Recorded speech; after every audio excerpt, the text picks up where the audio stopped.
누가복음 10장 38절에서 42절입니다. 거룩한 하나님 말씀을 제가 다 봉독해 드립니다. 그들이 길 갈 때에 예수께서 한 마을에 들어가심에 마르다라 이름하는 한 여자가 자기 집으로 영접하더라. 그에게 마리아라 하는 동생이 있어 주의 발치에 앉아 그의 말씀을 듣더니 마르다는 준비하는 일이 많아 마음이 분주한지라.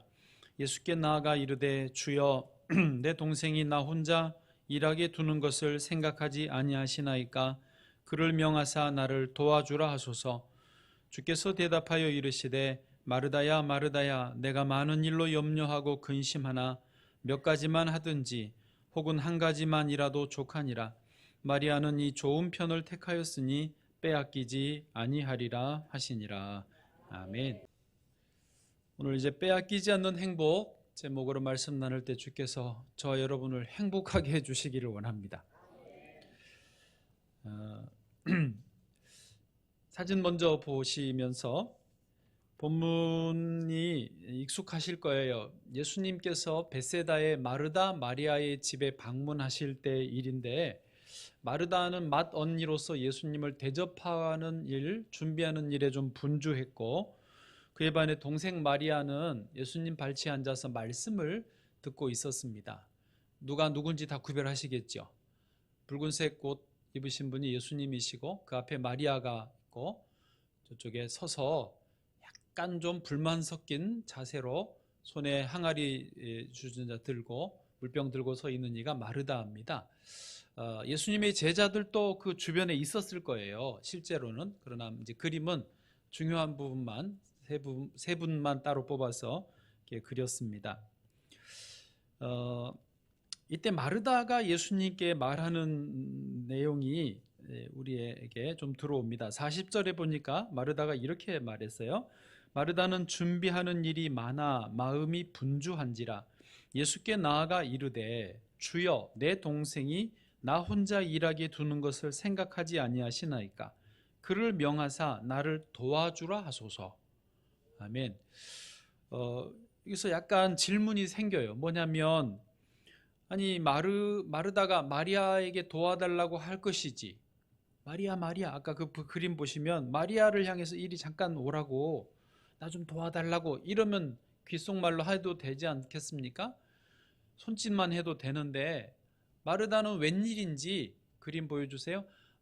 예수님에게 향하여서 방금 본 그 성경 구절도 주여라고 하면서 내 동생이 나를 혼자 일하게 하는 걸 내버려 두십니까? 내 동생에게 명하셔서 나를 도와주라고 좀 해주세요 라고 요청하고 있는 거예요. 좀 저희가 생각할 때 상식적이지 않은 그런 상황이어서 이게 왜 그랬을까 궁금합니다. 몇 가지 가능성이 있는데, 예수님이 도착하시기 직전에 마르다와 마리아 자매지간에 다퉜나? 잠깐 지금 기분이 서로 안 좋으니까 공연히 예수님에게 하는 말인가? 라고 추측을 해볼 수는 있지만 그럴 가능성은 거의 없습니다. 그냥 웃자고 하는 소리고요. 가능성이 있다면 이것입니다. 마르다가 지금 진짜 정신이 없이 바쁘게 된 상황인데, 왜냐하면 상황적으로 지금처럼 전화나 핸드폰이 있는 게 아니기 때문에 예수님이 갑자기 오신 거예요. 예수님을 맞을 준비를 아무것도 못하고 있었어요. 그런데 예수님과 제자들이 오니까 청소부터 음식 장만부터 다 하나부터 열까지 한꺼번에 하려고 그러니까 일이 너무 많은 거예요, 상황이. 그래서 마르다가 너무 바쁘다 보니까 자기도 모르게, 그 사람이 그렇잖아요, 갑자기 확 바쁘면 제정신이 아닐 때 자기가 무슨 말 하는 줄도 모르고 할 때가 있어요. 마리아에게 부르면 되는데 예수님에게 지금 약간 불만 섞인 자세로 저렇게 자기도 모르게 실수를 했을 가능성이 하나 있습니다. 상황적인 가능성이에요. 또 하나 가능성은 뭐냐면 마르다의 성품적인 가능성입니다. 뭐냐면 마르다는 원래 자기가 꿰차고 일하는 걸 좋아해요. 이제 기회가 왔어요. 실력을 보여줄 기회가 왔고 열심히 바쁘게 준비하고 있다가, 그런데 자신이 이렇게 열심히 하는 것을 예수님이 모르시면 또 섭섭하잖아요. 그래서 일부러 가서 주여 마리아를 명하사 나를 도와주라 하소서, 반어법으로 내가 이렇게 하고 있습니다라고 좀 자기를 드러내는 그런 가능성입니다. 그래서 하나는 상황적인 가능성, 하나는 마르다의 성품적인 가능성입니다. 둘 다 가능성이 있어요. 어쨌든 여기에 대해서 예수님이 대답을 해주시는데, 오늘은 설교의 요지가 세 가지가 아닙니다. 큰 대지는 하나인데 마르다에게 해주시는 말씀 하나 따로 보고 마리아에게 해주시는 말씀 하나 따로 보면서 크게 두 가지로 나누어서 보겠습니다. 자, 먼저 첫째, 마르다에게 예수님이 정확히 무엇을 말씀하셨는가 우리가 듣기를 원합니다.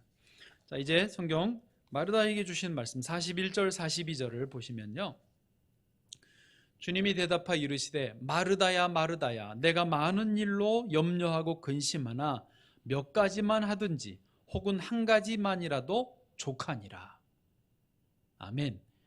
예, 마르다에게 하신 말씀이에요. 여러분, 우리가 지금 오늘은 대지를 세 개를 명확하게 해드리질 않을 거예요. 그냥 마르다에게 주신 말씀을 우리가 듣고 마리아에게 주신 말씀을 우리가 듣는 것으로 끝날 겁니다. 세 가지를 기다리지 마세요. 설교 끝났는데 그런데 세 가지가 뭐였죠? 나한테 물어가지고 미리 말하는 거예요. 이 습관이 무서운 것 같아요. 자, 일단 마르다에게 뭐라고 그러셨느냐, 주님이 마르다야 마르다야 두 번 부르신 것을 보면 상당히 분주하고 염려와 근심 속에 있는 마르다를 약간은 멈추게, 스톱 이렇게 시켜주시려고 두 번을 급하게 부르셨던 것 같아요. 그리고 뭐라고요? 너가 많은 일을 하느라 염려와 근심 속에 있는데 그러지 말라는 거예요. 대신에 몇 가지만 혹은 한 가지만으로도 어떠다? 족하다, 충분하다, 그 말씀을 하셨습니다. 여러분, 마르다의 입장에서는 이게 안 됐던 거예요. 왜 안 됐느냐? 예수님이 오셨는데, 제자들도 같이 귀한 손님들이 오셨는데, 또 예수님과 제자들이 우리 집에 온 거를 다 동네 사람들도 아는데 한 가지만 준비해서 떡하니 내봐요. 그게 자기도 용납이 안 되고 사람들도 뭐라고 하겠어요 라고 하는 그런 생각이 좀 있었습니다.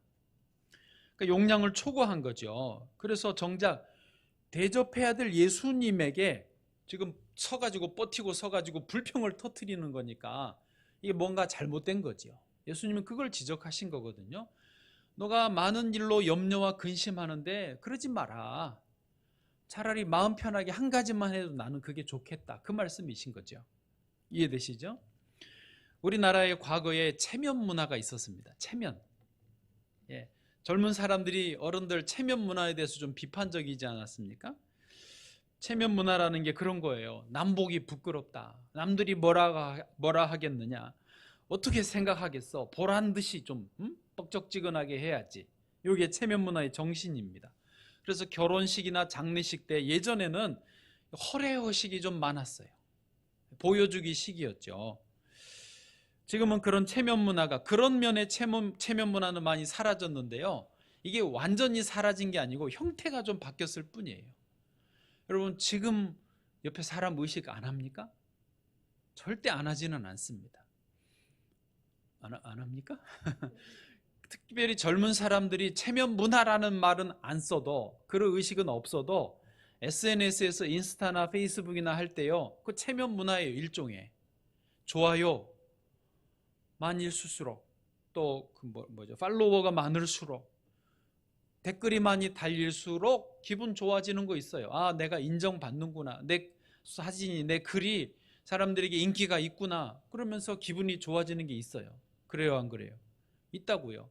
반대로 그럴 의도가 아니었는데 내가 올린 사진이나 글이 사람들에게 반응이 없을 때는요, 나도 모르게 괜시리 기운이 빠지고, 재미가 없어지고, 기분도 안 좋아져. 그러면서 옆에 사람들은 어떻게 하지? 나도 저렇게 조금 더 아싸란 거를 올려볼까? 핫한 이슈를 만들어야 될 텐데 하면서 자기도 모르게 따라가는 게 있다고요. 그게 엄밀히 따지면 똑같이 체면 문화라고요. 다른 사람들에게 인정받으려고 하는 거, 칭찬 들으려고 하는 거, 좋은 말 들으려고 하는 거. 지금 마르다가 딱 그런 상황이라는 것이죠. 여러분, 우리 인간에게 이런 본능, 욕구는요, 시대가 달라져도 없어지는 건 아닙니다. 형태만 달라질 뿐이죠. 그래서 다시 말하지만 예수님은 마르다에게 그 말씀을 하시는 거예요. 지금 사람들에게 잘 보이려고, 사람들에게 인정받으려고 너 그렇게 염려하고 근심하면서 사는 거 하지 말라는 거죠. 그러나 우리 여기서 주의할 게 한 가지 있습니다. 오늘 마침 이제 식당 봉사가 없어서 제가 요 본문은 주일날 마음껏 지금 하는데요. 요 본문 할 때 식당 봉사, 그 주에 식당 봉사 분들은 시험 들어요. 어쩔 수 없이 그거 하는데 주님이요, 그거 하지 말라는 말씀이 아니에요. 무슨 말이냐? 오히려 여러분, 마르다는 지금 그렇게 집안일, 주방의 일을 하는 게 마르다에게는 적성에 맞아요. 그게 좋아요. 그런 상황이 오면 자기도 모르게 자기가 거기 가 있어요. 그거는 은사와 달란트가 맞기 때문에 그 일을 하는 게 맞습니다. 여러분, 지금도 마찬가지입니다. 우리가 직업을 선택하실 때 혹은 교회 내외에서 봉사를 선택하실 때 이런 기준이 적용되어야 됩니다. 할렐루야. 예, 뭐냐면 남들이 알아주거나 말거나 상관하지 마세요. 내가 좋아하면 그 일을 하시는 게 맞습니다.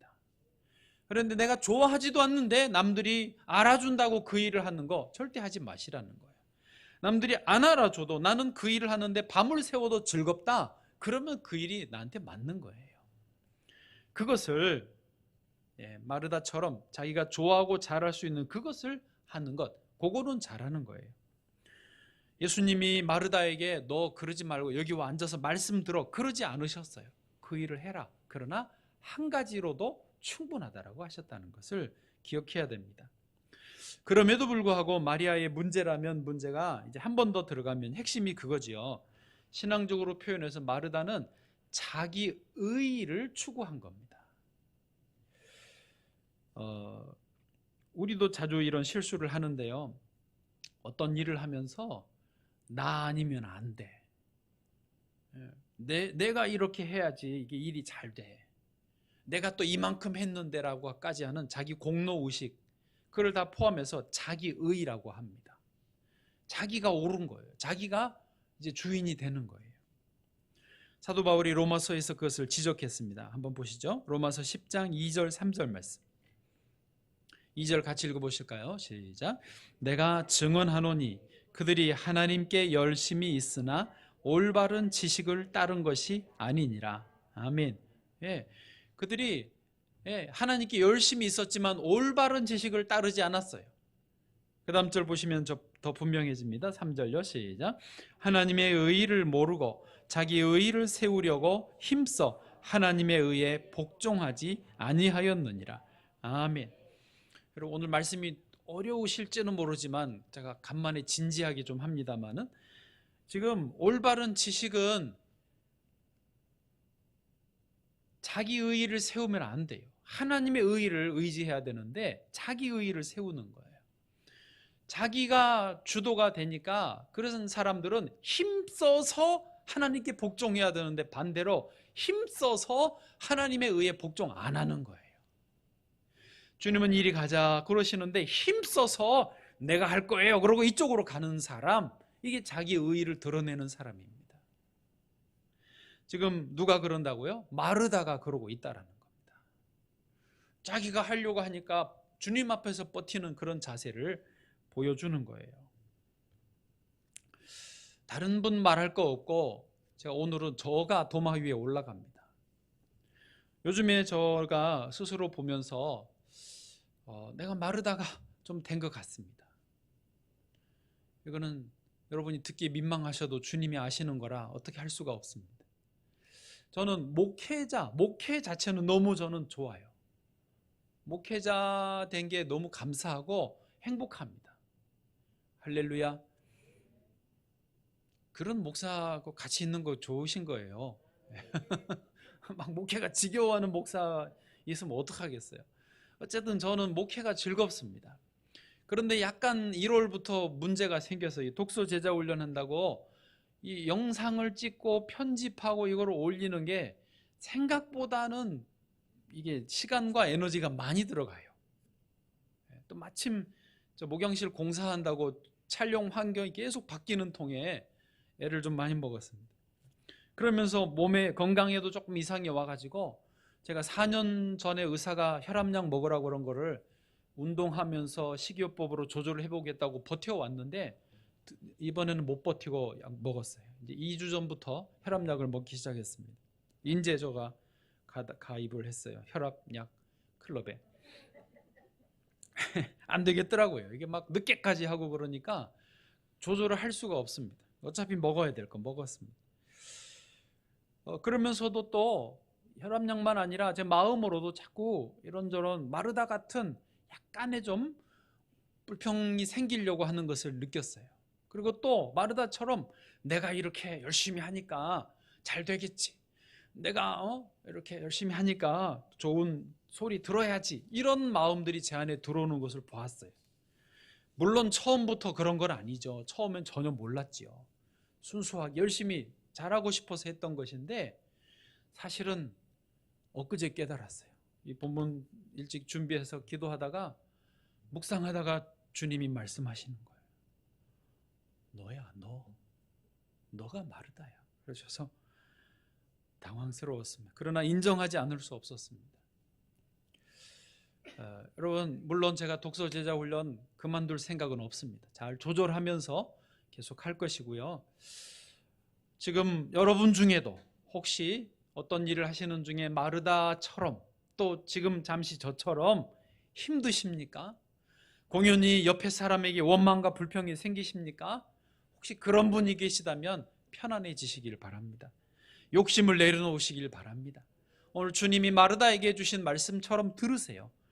몇 가지만 하든지 아니면 한 가지만 해도 충분하다. 인정받아야 되는데, 잘 돼야 되는데, 내 만족을 해야 되는데 그런 거 다 필요 없어요. 주님 앞에서 한 가지만이라도 족하다. 그 말씀에 순종하시기를 바랍니다. 자, 이제 두 번째로 넘어가서 그러면 마리아에게 해주신 말씀을 우리가 정확히 우리도 좀 듣도록 하겠습니다. 예수님 마리아에 대해서 42절에 이렇게 말하셨어요. 42절에 마리아는 이 좋은 편을 택하였으니 빼앗기지 아니하리라 하시니라. 마리아에게 뭐라고 그러셨다고요? 마리아야 너 가서 언니 좀 도와줘 이렇게 안 하셨어요. 그냥 마리아는 그대로 두셨어요. 그리고 이 좋은 편을 택했다. 그것을 빼앗기지 않을 것이다 라고 지지해 주신 거예요. 인정해 주신 거예요. 아니 도대체 마리아가 택한 그 좋은 편이 뭔데 빼앗기지 않을 거라고 칭찬하셨는가? 우리도 좀 알아야 되지 않겠습니까? 기왕에 받은 거 빼앗기지 않아야죠. 그럼 빼앗기지 않는 게 뭐가 있을까요?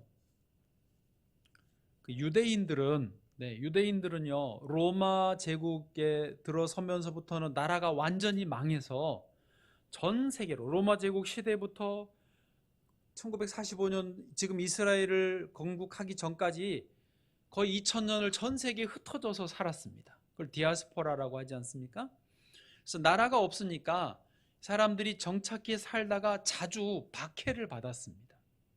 예를 들면 기독교인들이, 우리처럼 기독교인들이 유대인들을 향해서 너희들이 예수님 십자가에 못 박았지 그러면서 박해를 하는 거예요.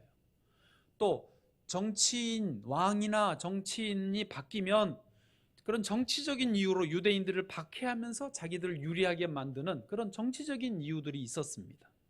또 공연히 동네에서 감정적인 이유들도 작동을 했겠죠. 어쨌든 박해가 시작이 되면 유대인들은 자기가 살던 집 떠나야 됩니다. 밭이고 뭐 땅이고 다 어떻게 할 수가 없습니다. 게다가 돈을 꽁꽁 싸매고 있습니다. 금은보화 모아놨어요. 이 사람들이 수완들이 좋아서 모았어요. 그래도 어떻게 알고 탈탈 털어서 옷까지 다 벗겨가지고 뺏어서 가고 빈몸으로 보냅니다. 이런 일들이 반복되면서 유대인들이 터득한 게 있어요. 어떤 상황에서도 빼앗기지 않을 것을 가져야 되겠구나. 빼앗길 수 없는 그게 뭘까? 그런 게 이제 유형이 아니라 무형의 자산이죠. 무형.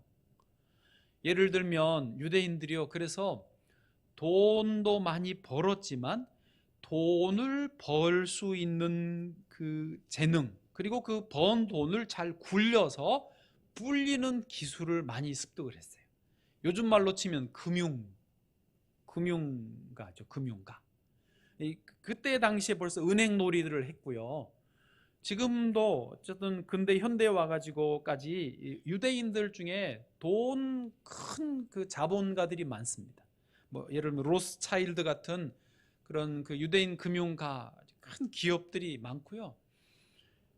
뭐 역사들을 좀 보면 돈이 있으니까 돈은요 정치인들을 좀 움직일 수 있습니다. 그래서 2차 대전에 자기들이 유리하게 하고 결국 그 이스라엘을 건국하는, 영국으로부터 허락을 받고 미국이 지지하게 하고 유럽이 지지하게 하면서 이스라엘 땅에 그 지금 팔레스타인 땅이 이스라엘을 건국하게 되는데 그 돈들이 다 작용을 했어요. 좀 웃기는 말이지만 이탈리아 사람 여기 없죠? 예. 이탈리아의 사람들이 다 유대인 금융가들의 노예다라는 말도 있습니다. 이거는 그냥 풍문이에요. 무슨 의미냐면 이탈리아의 모든 자본은 유대인 자본이라는 거예요. 이탈리아 사람들이 열심히 유대인 자본을 빌려서 일해가지고 번 돈으로 이자 내면서 그렇게 자기들은 살아간다. 그래서 유대인 자본의 노예라는 말이 있을 정도예요. 그러니 유대인들이 그때부터 얼마나 이 돈 자체가 아니라 돈을 벌고 그걸 불리는 기술을 받은 거예요. 가진 거죠. 그게 무형의 자산이라는 거죠. 예를 들면 자녀들에게 지식을 가르치고 지혜를 가르치고 신앙을 가르치고, 할렐루야. 그래서 유대인들은 모여 사는 동네마다 회당을 세웁니다. 회당에서 그런 지혜와 신앙을 매 토요일마다 가르쳐요. 철저하게 가르칩니다. 왜? 다 뺏겨도 안 뺏길 거를 가져야 되니까.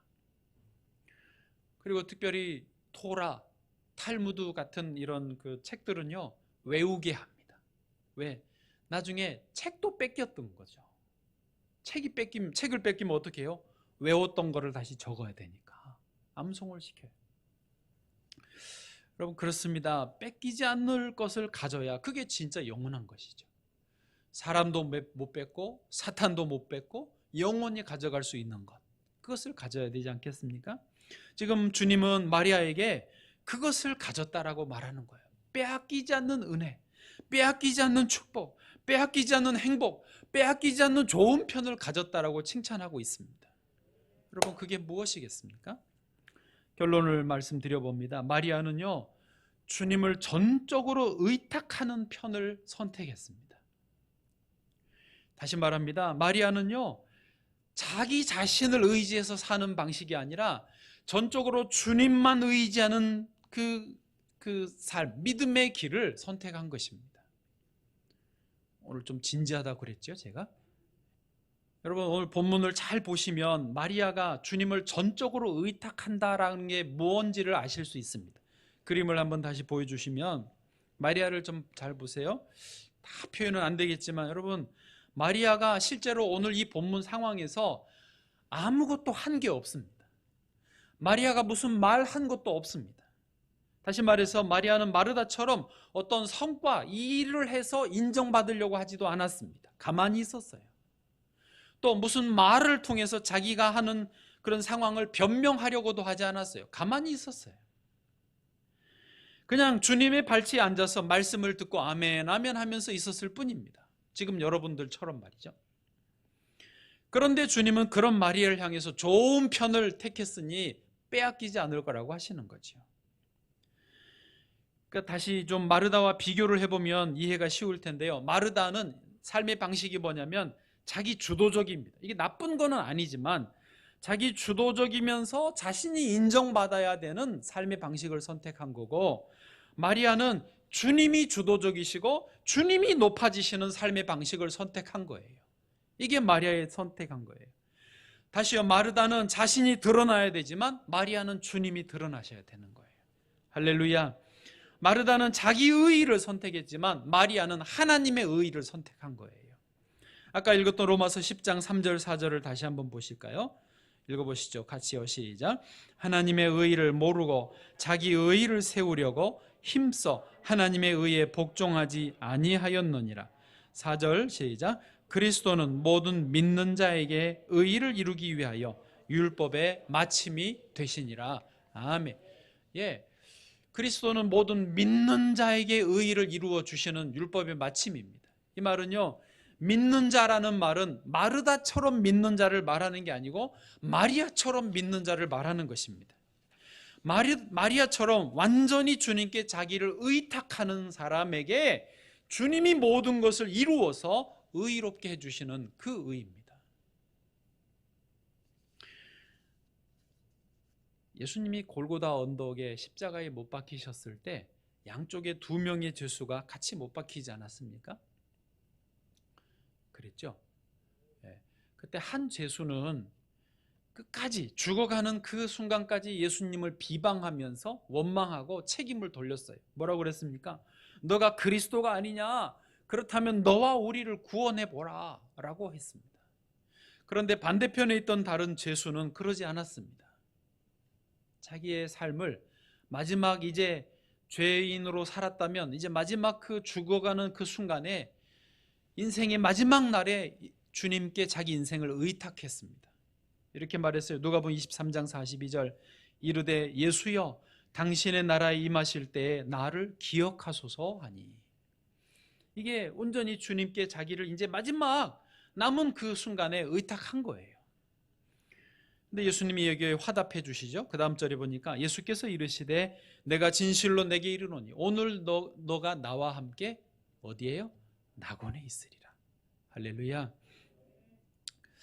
여러분, 우리 인생을 이렇게 보면 저를 봐보실까요?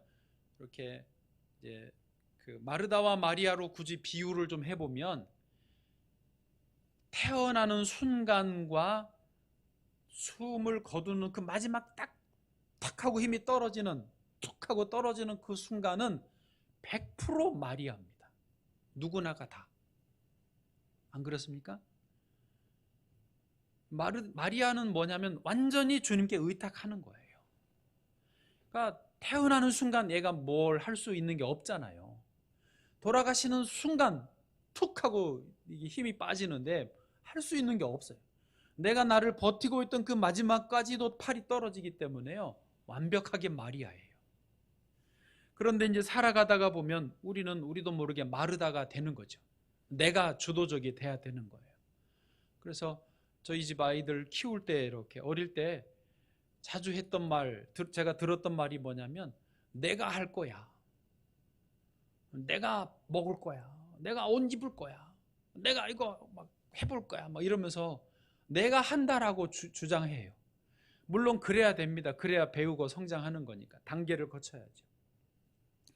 그런데 그게 우리의 어떤 삶의 주관을 내가 계속 하는 것은 그건 신앙이 아니에요.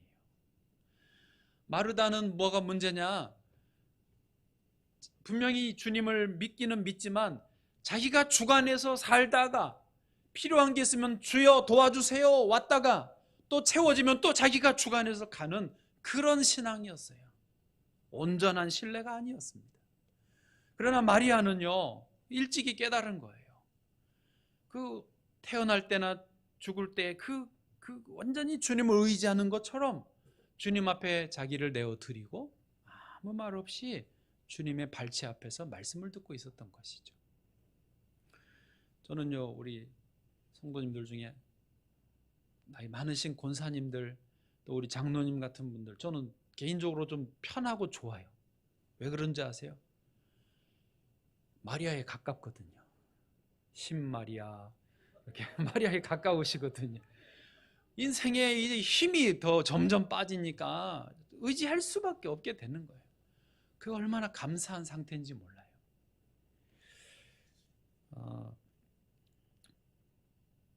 어떤 분은 그래요. 그러면 나도 그 골고다 언덕의 그 제수처럼 젊은 날 실컷 놀고 먹고 즐기다가 마지막 순간에 주여 날 받아 주옵소서 하고 의지하겠다고 마리아로 가겠다고 그렇게 하시든지요. 그렇게 되면 다행이죠. 예. 그런데 그게 쉽지 않습니다. 왜냐하면 오늘 마르다를 봐보세요. 마르다처럼 사시겠다는 건데, 다시 저 사진 잠깐 보시면 마르다가 좀 행복해 보입니까? 불평이 가득해가지고 대접해드려야 되는 예수님께 지금 항변하는 이 마르다가 자기 마음대로 사는 게 이게 좋아 보이십니까? 그러시면 하고요. 아니에요. 마리아처럼 빼앗기지 않는 행복의 길을 일찍 선택하시기를 바랍니다. 그것이 진정한 믿음의 길이에요. 예. 마리아는요, 주님께 주도권을 넘겨드리면서 인도하시는 대로 가려고 하는 사람이에요. 마리아는 옥합을 깨뜨려서 주님께 부어드렸어요.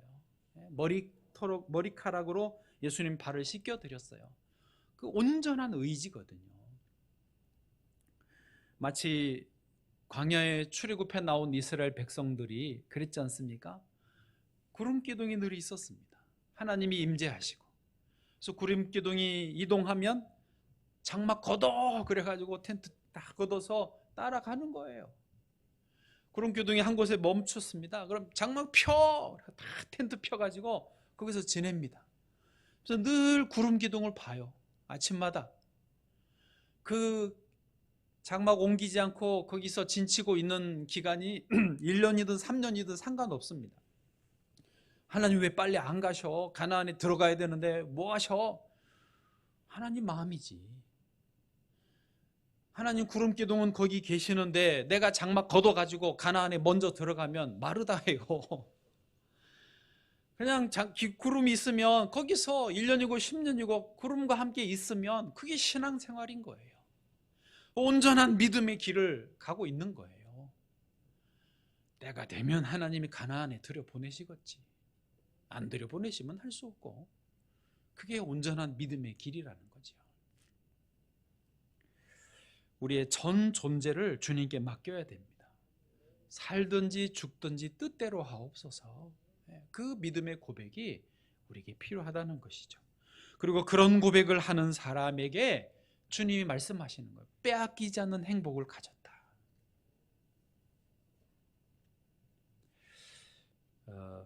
오늘 우리가 주일 예배를 이렇게 드립니다.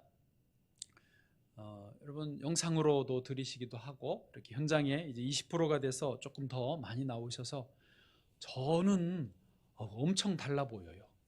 몇 분 더 오셨는데 이게 기분 탓만은 아닌 것 같아요. 이렇게 반응이 있고 표정들이 있고 아멘 아멘 해주시니까 얼마나 좋은지 몰라요. 어쨌든 우리가 주일 예배를 왜 드려야 됩니까? 한번 의미를 생각하고 말씀을 마치겠습니다.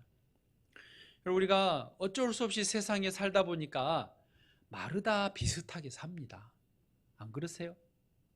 네, 고마워요. 인정해 주셔서.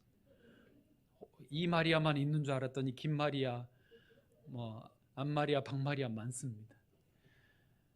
네, 우리 어쩔 수 없어요. 마르다처럼 살아요. 이 마르다, 박 마르다, 홍 마르다, 김 마르다.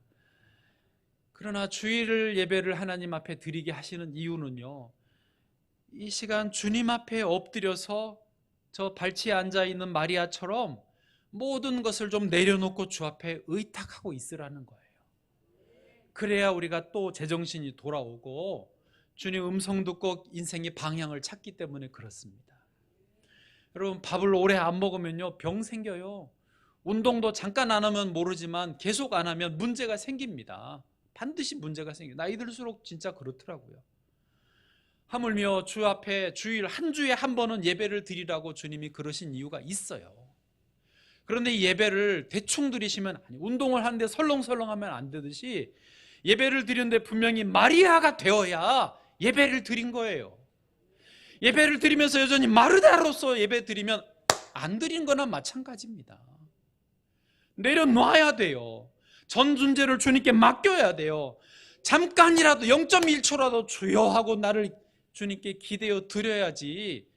그래야 조금 사는 거예요.